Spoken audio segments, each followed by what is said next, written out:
Have you ever stayed at a hotel that has a virtual check-in? Everything is done online. You get there and you're by yourself and there's nobody on site.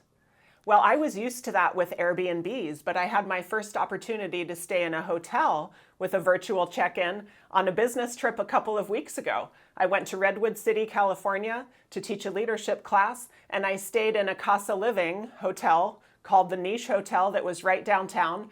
And I didn't even know at the time, I was just booking a hotel, but it turned out to be a purely virtual check-in. And what was interesting to me and fascinating as someone who talks about writing, even though no one was there, I did not feel alone. I did feel like I could get help if I needed it. I did feel like somebody cared whether I had a good stay. And yet there was no one to talk to. So how did this happen? Well, they managed to welcome me and kind of manage my stay all through pre-written messages. And so KasaLiving was able to make a virtual check-in feel human purely through writing. They were intentional and strategic with the tone they struck.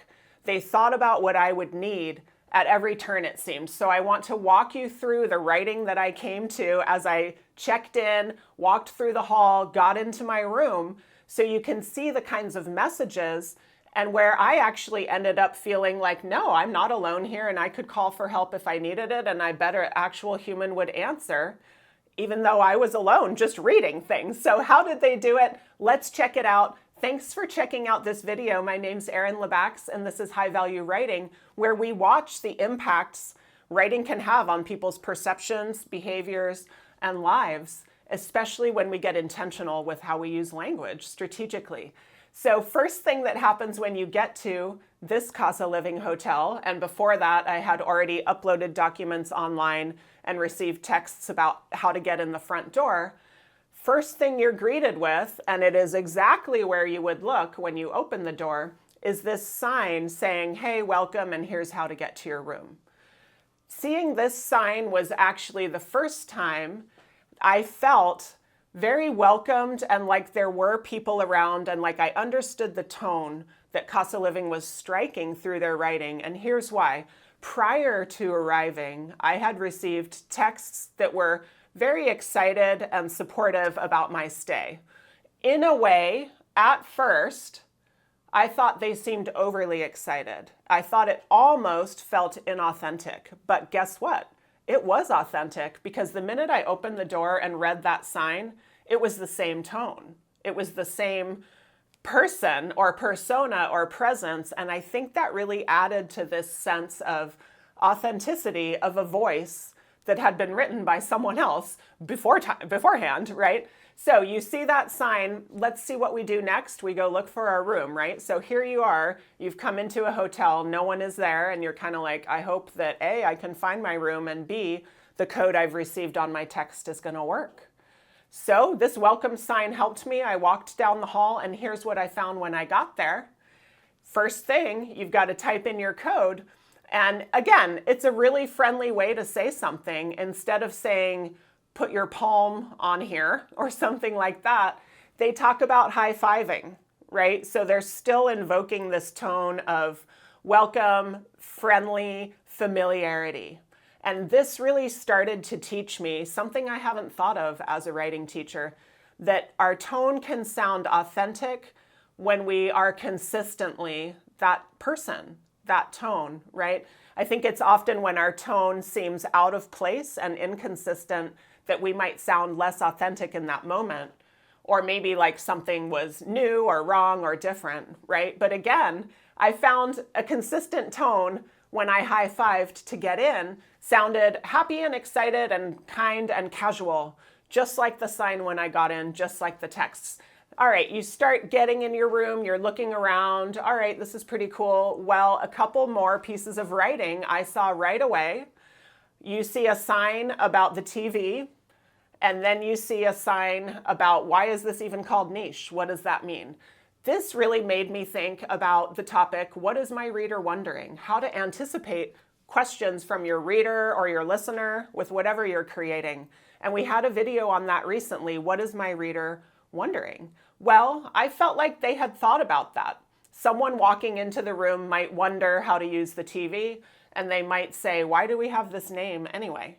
And those questions were answered right there, right? So once we get past that, guess what was below those two typed signs? A handwritten note. Nice move. And this reminds us, often in classes we'll talk about information given in a phone call or an email. You might pick one or the other depending on the information or the goal of how you're trying to connect with your reader, right? So here we had an example of where someone had thought, if we leave a typed message versus a handwritten message, it's going to have a different impact. And they were right. When I saw the handwritten message, I thought, a person has been here. Clearly that could have been mailed ahead, right? But it made it feel like someone was there. Somebody obviously put it in the room, right? So once I had seen that, I was again kind of like, all right, I'm really getting the hang of this whole tone here, and I feel pretty welcomed. I went out to dinner, took a walk around town. When I got back, I turned on the TV and I had the same experience again. They were delighted to host me, and it didn't feel authentic because it matched other things that I had heard. Then I also felt like, again, think about what your reader needs, right?